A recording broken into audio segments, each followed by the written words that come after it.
Greetings, folks. Get ready for a wild ride with the Buttercups, a family that's anything but ordinary. They're throwing a party and you're invited. But be warned, things are about to get messy, crazy, and absolutely hilarious. First up, we have Bob, the dad. Bob is the kind of dad who always seems to find himself in the most peculiar situations. Whether it's getting tangled up in the garden hose or accidentally setting off the neighbor's car alarm, Bob's life is a series of comedic mishaps. But despite all the chaos, he always manages to keep a smile on his face and a twinkle in his eye. He's the heart and soul of the Buttercup family, always ready with a joke or a helping hand. He's got a knack for attracting trouble. And pigeons. Yes, pigeons. For some reason, these birds seem to have a special affinity for Bob. Whether he's at the park, in the backyard, or even just walking down the street, you can be sure that a flock of pigeons is never far behind. It's almost as if they see him as one of their own. And while it can be a bit of a nuisance, Bob has learned to embrace his feathery friends, often sharing his lunch with them and even giving them names. Then there's Ethel, the mom, the queen of over-preparation and accidental food explosions. Ethel is the epitome of a loving, caring mother, always going above and beyond to make sure her family is well taken care of. But sometimes her enthusiasm gets the best of her. Like the time she tried to make a 5-course meal for Timmy's school project and ended up with a kitchen covered in flour and a pot roast that could double as a doorstop. Despite the occasional disaster, Ethel's heart is always in the right place and her family wouldn't trade her for the world. And last but not least, little Timmy, the prankster extraordinaire.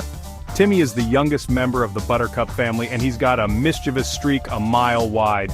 Whether he's setting up elaborate pranks for his parents or coming up with new ways to surprise his friends, Timmy's always got something up his sleeve. But beneath all the tricks and jokes, he's got a heart of gold and a smile that can light up a room. His playful nature keeps the Buttercup household lively and full of laughter. Ethel, where's my lucky bowling shirt? Bob's voice echoes through the house as he rummages through the laundry basket, a look of desperation on his face. This isn't just any shirt, it's his lucky bowling shirt, the one he wore when he bowled his first strike, and the one he believes brings him good fortune every time he steps onto the lanes. Without it, he feels like he's missing a part of himself. You know, the one with the questionable stain? Bob holds up the shirt, inspecting the mysterious mark that has somehow become a permanent fixture. It's a stain that has baffled the entire family, with no one quite sure how it got there or what it even is. But to Bob, it's a badge of honor, a testament to all the good times and memorable moments he's had while wearing it. Now, Bobby, don't get your knickers in a twist. Ethel's voice is calm and reassuring as she tries to soothe her husband's growing frustration. She knows how much that shirt means to him, but she also knows that sometimes things have a way of turning up when you least expect them. And in the Buttercup household, you never know what might happen next. It's probably with your other sock. Ethel's words are met with a groan from Bob, who knows all too well the mystery of the missing sock. It's a phenomenon that has plagued households for generations, and the Buttercups are no exception. No matter how many pairs of socks they buy, there always seems to be one that goes missing, never to be seen again. You know, the one that always goes missing in the dryer? Bob nods in agreement, recalling the countless times he's found himself searching for that elusive sock, only to come up empty-handed.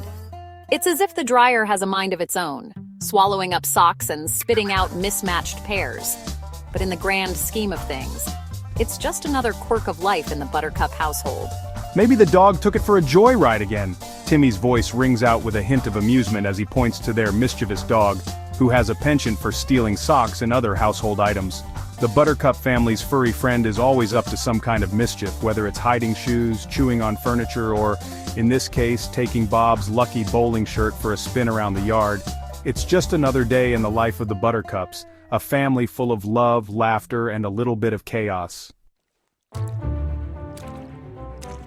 As the party preparations reach fever pitch, the Buttercup household transforms into a whirlwind of culinary chaos. Flour flies, pots bubble over, and Timmy's found a new use for the ceiling fan. Bobby, for the last time, we do not need to add chili peppers to the fruit salad.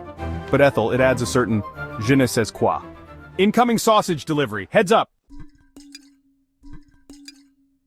Just when the Buttercups thought things couldn't get any crazier, a surprise guest crashes the party.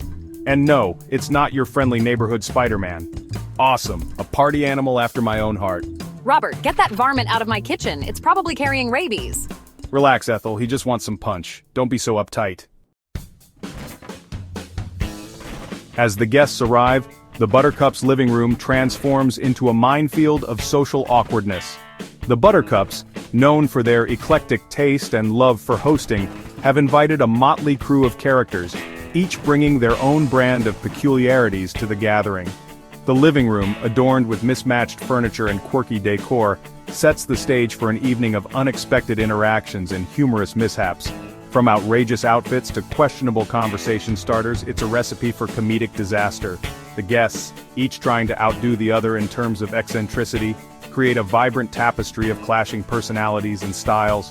One guest, dressed in a neon green jumpsuit with flashing LED lights, immediately becomes the center of attention, while another, sporting a feathered hat and oversized sunglasses, attempts to steal the spotlight with exaggerated gestures and loud proclamations.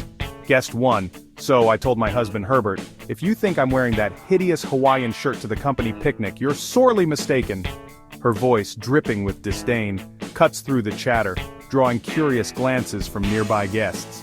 She continues, her gestures becoming more animated as she recounts the argument in vivid detail, much to the amusement of her audience. Guest 2, "Lovely weather we're having."